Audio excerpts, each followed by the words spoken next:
Hi everybody, Trina Pellegrini here with Cooking Up Murder, the cooking show with a murderous twist. I hope everybody has been doing good and Happy New Year. I hope that your 2021 has been better than your 2020.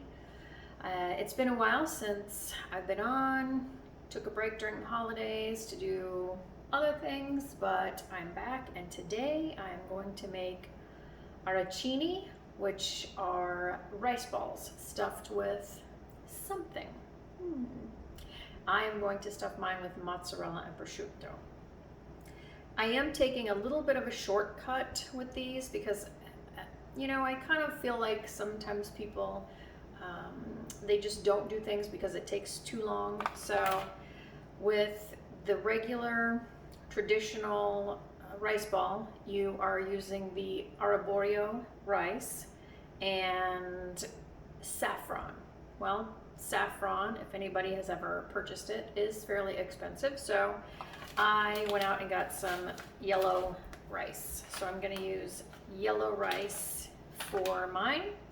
I'm gonna get started. We're going to sweat down some onions and start cooking the rice while I tell you guys about a guy named Kenneth Allen McDuff.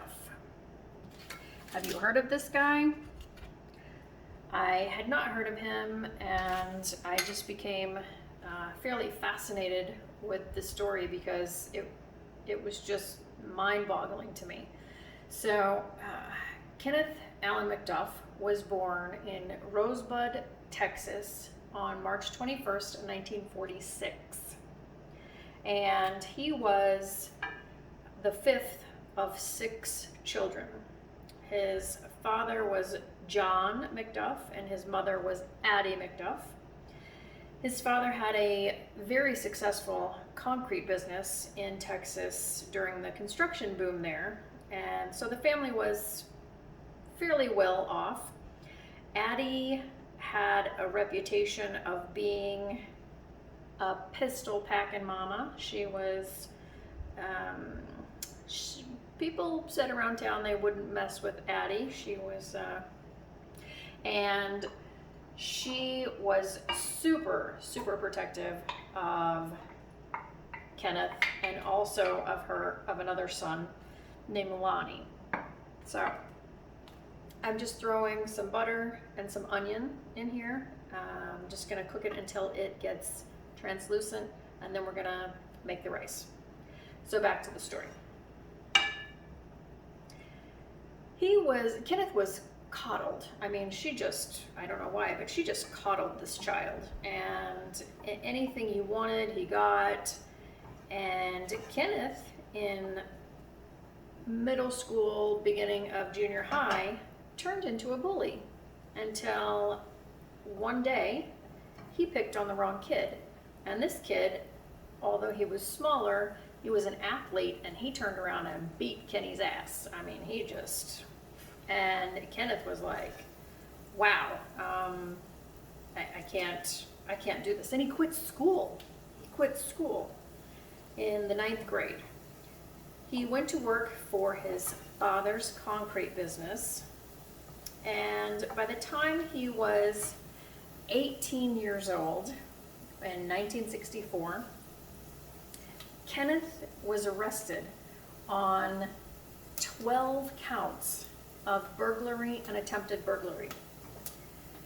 Kenneth got 4 years for each conviction in prison. So that was 1964. But Kenneth was released in 1965. Okay. This is just the start of this very weird story. All right, these are fairly sweated down, so we're going to put in our water.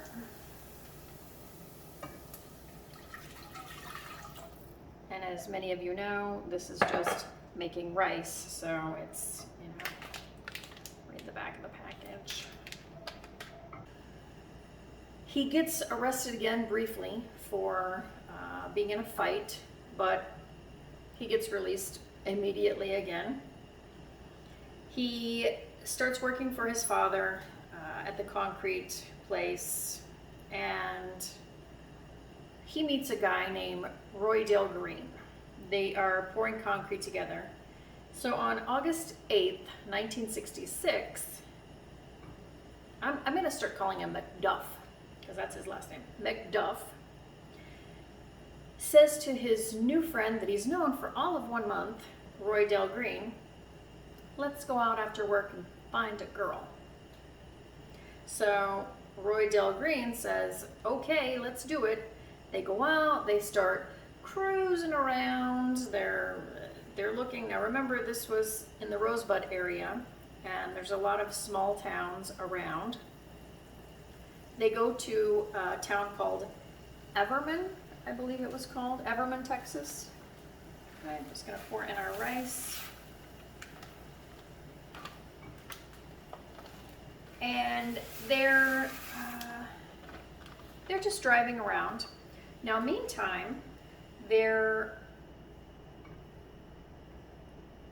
hanging out at a baseball field, and this is about 10 o'clock at night. Is 17-year-old Robert Brand, his girlfriend, 16-year-old Edna Louise Sullivan, and Robert's 15-year-old cousin, Mark Dunham. And they're just hanging out. Edna she was spending the night with one of her girlfriends, but told her, Robert wants to take me out in his car. And, this is the 60s, so it was a big thing to be able to go out. So we're gonna let this cook for about 20 minutes. So it was a big thing for them to be able to go out and ride around. McDuff and his friend are cruising around when McDuff sees Edna. So he parks the car about 150 feet away, gets his .38 revolver, and goes over to the car, gun out, tells the boys he wants their wallets, and makes them get in the trunk of the car. He tells Roy Dale Green, you drive my car, and I'm gonna drive this car, and we're gonna go out of town to a secluded area. They do. Roy Dale Green says, absolutely. They drive out of town, and when McDuff thought that they were in a nice secluded place, he pulls over, pulls Edna out of the car, pushes her toward Roy Dale Green, and tells Roy, put her in the trunk of my car. Puts the boys, 17-year-old Robert and 15-year-old Mark, on their knees on the ground. He shot Robert in the face 2 times, and he shot Mark in the face 4 times. Then he picked them up and threw their bodies back in the trunk of the car and backed the car up to a fence line and left the trunk open. He then went and got in his car and drove further away until he found a field. He got Edna out of the car and he marched her out into this field where he raped her 3 times, and also with a broomstick, and that's how he got the name the Broomstick Killer. Then he called Roy Dale over and said, now you rape her. And so Roy Dale raped her as well. Then they brought her back over to the road, laid her down. Roy Dale was holding her legs, and McDuff, who by all accounts was a very big man, I believe he was 6'3", 6'4", and over 200 pounds. He sat on top of her and he put a broomstick across her neck and pushed down until she died. And then he threw her body over a fence and they left. Wow, that was a fast 20 minutes. Well, for you guys. So the rice is finished. You want to make sure that it is cooked completely and there's no water in it. I'm going to let it sit for a minute, and then we're going to spread it on here and then it has to go in the refrigerator for a while. So I'm gonna continue telling you the first part of this story. So the next day, the boys were found. I read several different reports, and some of them said that the boys were just shot while they were in the trunk. Others say they were down on their knees. Again, the only two people that know both told different versions. Regardless, the boys were found the next day, and Roy saw it on the news. Now, one thing that I did forget to mention, Roy was 17 years old when this happened, and Kenneth was 20. Roy he was like, I can't believe that I did that. So he confessed to some friends and then turned himself in to the police. He implicated McDuff and told them who had done it. They immediately go and get McDuff, but the friend that Edna was supposed to be staying with had reported her missing. Well, called her parents and said she never showed up. So Roy took them to where they had dumped Edna's body so that they were able to recover her. McDuff was arrested as well, and they get everything together and they go to trial. I'm not going to bore you with all of the details, other than to say that Roy testified against him. He was the prosecution's star witness, and he told them he was very afraid of of McDuff, and that he was just doing what he was told to do. McDuff did take the stand in his own defense, and he said, "It wasn't me. It was Roy Dell. He's the one that did everything. He did all of the raping. He did all of the killing. I was just along for the ride."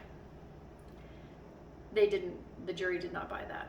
So McDuff got the death penalty and sent to the penitentiary, Huntington Penitentiary, if I remember correctly. Now, Roy Dale's trial comes up, and Roy Dale was sentenced to 5 years first, and again, I couldn't find a lot of information other than a newspaper article that really explained this, and didn't explain it very well in my opinion, but what they did, they tried him first for Mark's murder. So he got 5 years for that. And then later they tried him for the rape of Edna and the murder of Robert. And he got 25 years to be served concurrently with the 5 years. Now, to end his story, Roy Dell was in prison for 13 years before he got paroled, and it was said that he was always very upset about what he had done and really regretted it. I don't know if that's true or not. I did read somewhere that he did get sent to a mental hospital because apparently after he was out of prison for a while, he threatened his mother. But that was the only thing that I could find on Roy Dale. So he spent 13 years in prison for the murder of 3 people and rape. Now, McDuff is on death row. In 1972, the U.S. Supreme Court abolished the death penalty. And so McDuff's sentence went from death row to life in prison. But now he's eligible for parole. There was also another problem in Texas, and that was prison overcrowding. So and this was around 1989, there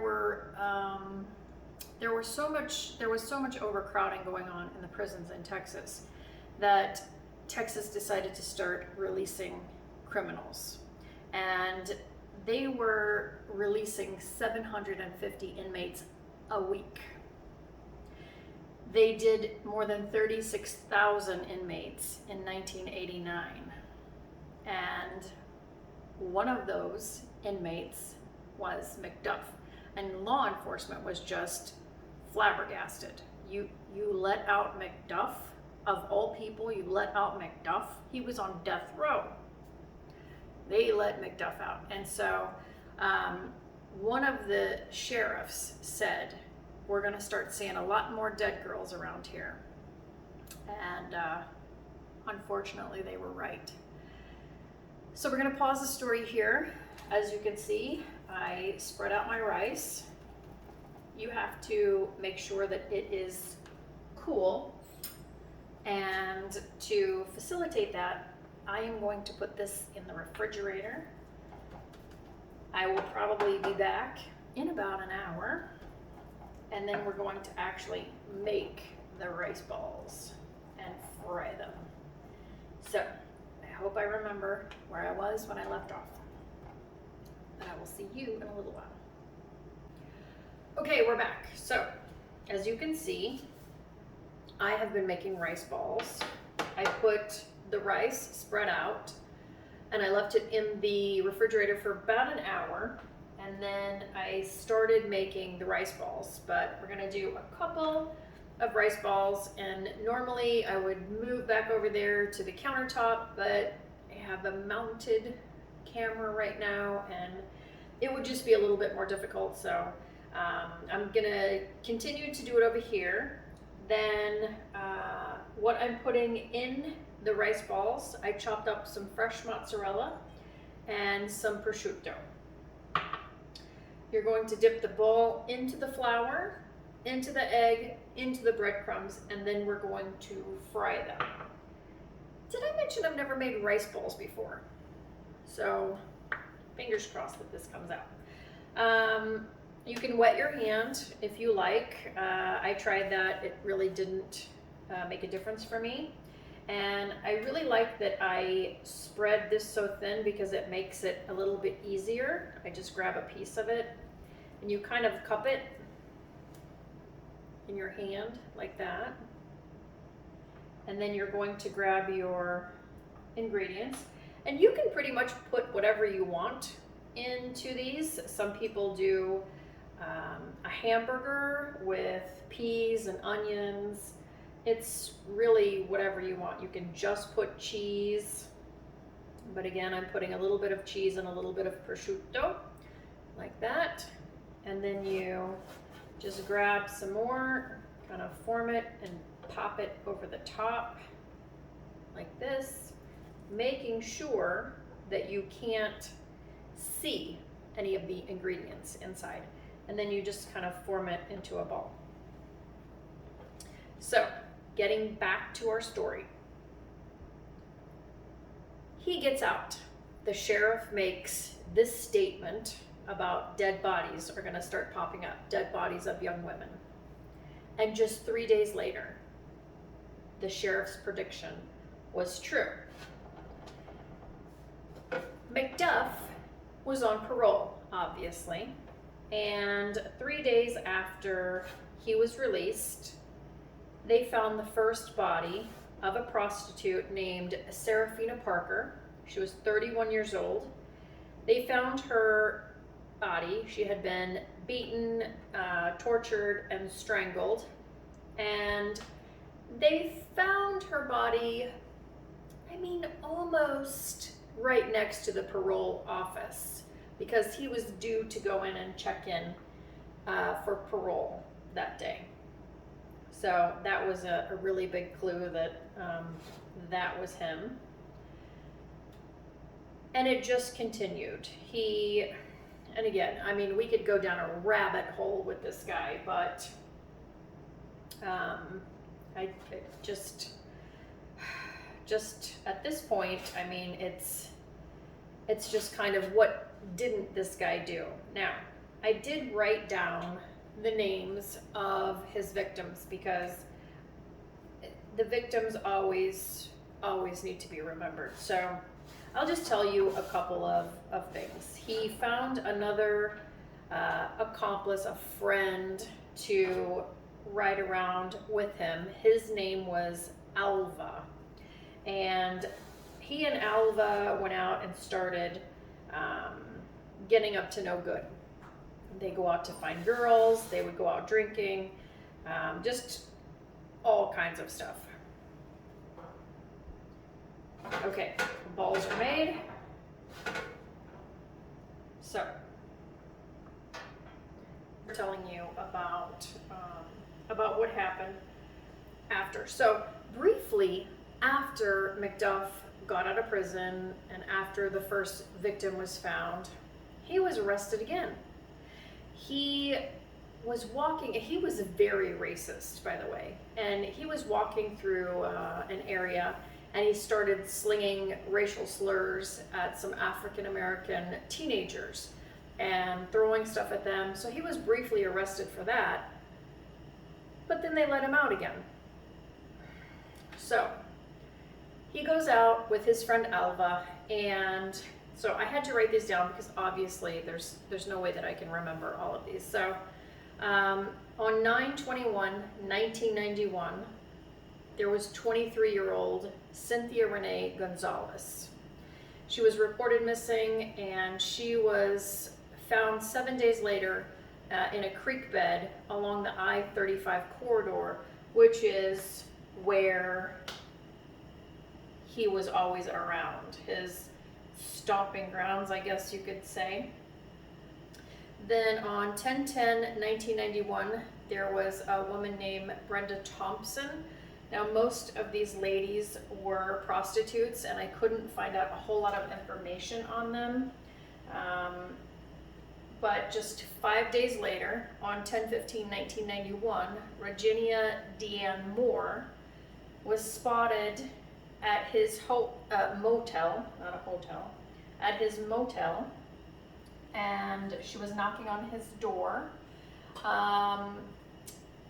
If I remember correctly, he abducted her, he put her in his truck, and he takes off.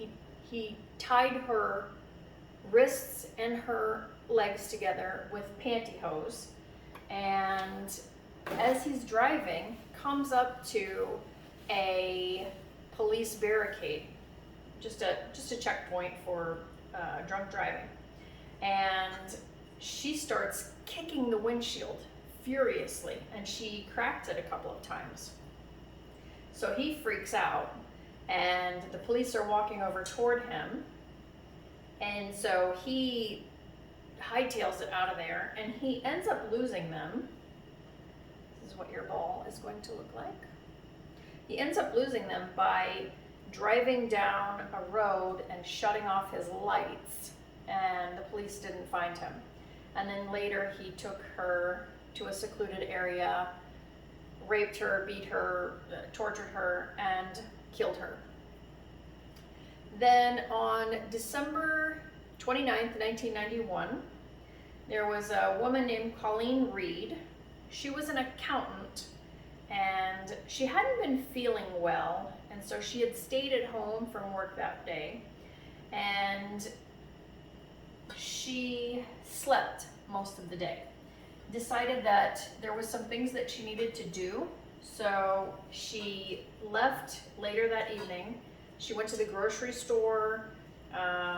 She ran by the ATM to deposit some money, and then decided that her car was filthy and that she needed to wash her car. So she goes to the car wash. She was, by all accounts, a very tiny, petite woman. And so she goes to the car wash. She is washing her car when McDuff and his friend Alva see her.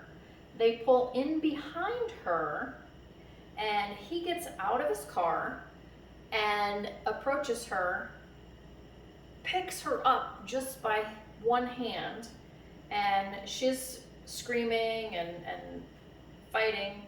He takes her and throws her in the trunk of his car. And there were witnesses to this, but the witnesses did not get a license plate number. So they were not able to give a license plate, but they gave a description of the car. Then on 2/24, 1992, there was Valencia Joshua. She also went to his motel. She was a prostitute. She went to his hotel and he kidnapped her, beat her, raped her, and killed her. And then there was, on 3/1/1992, there was Melissa Northrup. Now, when McDuff first got out of prison, he decided that he was going to go straight and he was going to get a job. So he went and applied for a job at the Quick Pack convenience store in Waco, Texas. All right, so I've done 3 of these. I'm gonna put 2 of them in and we're gonna start cooking them. Here we go. I hope my oil's hot enough. Ooh, beautiful. So, he is familiar with this store. He didn't, oh, by the way, he did not like working, so obviously he wasn't there for very long, but he learned kind of the ins and outs of working at a convenience store. So Melissa Northrup,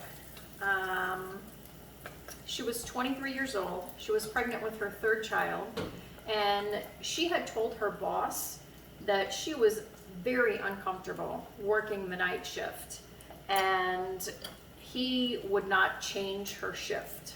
So sometime during the night, her husband contacted the store and is trying to get a hold of her, and there's no answer. So he called a friend and said, "Can you see the store? Can you see if she's in there?"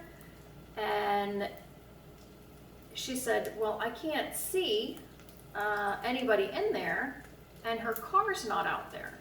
Did you try calling the store?" And he said, "Yes, I did try calling the store. There's no answer." Well, that is because McDuff had gone in there and abducted her. So, meanwhile, police, and rangers and everybody, they're looking for McDuff. And he's like, okay, heat is on. I gotta get out of Dodge. So he goes to Kansas City, Missouri. And he changes his name to Richard Fowler. He gets a job at a refuse collection center, and he starts working there. In the meantime, the police have contacted America's Most Wanted, and they put up Kenneth Allen McDuff's information. A guy that was working with Richard Fowler calls them and says, "I think the guy that I'm working with, Richard Fowler, is this guy Kenneth McDuff. He looks just like him." So everybody, the marshals, and they all go up there and they stage a stakeout, and they determine that it is Kenneth McDuff. And so they apprehended him without incident. He just said, okay. They took him back to Texas. Of course, there was a trial. Police were only able to connect him with 2 people. Unfortunately, most of the prostitutes, well, all of the prostitutes, and they do think that there are more, but all of the prostitutes, they just could not connect to him because they had, other clients and stuff like that. So they could not connect McDuff to them, but they were able to connect McDuff to Colleen Reed and Melissa Northrup. And so that is what he went to trial for. Although, like I said, they were extremely sure that he was responsible for all of these. And these are just a couple of the names that they mentioned. They said there was probably 20, 30 more that prostitutes that had gone missing, but they couldn't find them. I mean, some of these women were found, their bones were found 7 years later after they were missing. And of course the trial and everything was already done by then. So, so he goes to trial, and of course the same thing as before: stoic, unfeeling, uncaring, cold. Jurors got a really, really bad feeling from this guy, and he was convicted again, and he got the death penalty again. Now, so one of the things that was happening, because he was going all over different counties, that's why they were really having a hard time putting him as being the criminal, the broomstick killer, as he was known previously. He didn't have a new name for this one, but there were all different counties. So the first trial that they did, they took him to trial in 1992 for Colleen's murder, and he received the death penalty in that case. And then another county brought him over, and they tried him for Melissa Northrup's murder, and he got the death penalty in that case as well.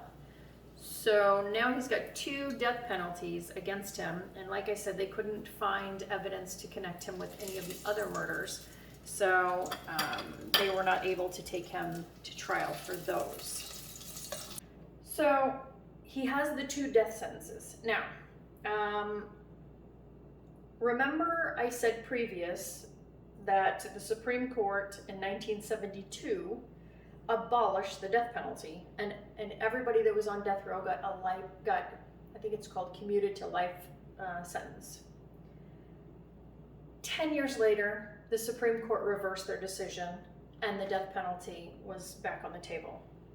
So he has 2 death penalty convictions, and he is the only killer in Texas to be given death sentences in 2 separate cases, and he is the only person in the history of the United States to have 2 separate death row numbers, because every inmate, as you know, has a number. And he is the only person in history to have 2 of them. That was for the first broomstick killer. Now, one thing I wanted to mention about that earlier, I could never find anything. It was always mentioned about Robert Brand and his cousin Mark, but there was really never anything about Edna. And even when they made this statement, they said it was for the murder of Robert Brand and the broomstick killer, and for the murder of Melissa Northrup. So I just thought that was kind of weird. Why are you not mentioning anything about Edna? Because you know that he did that as well, but regardless. So in the end, he was executed.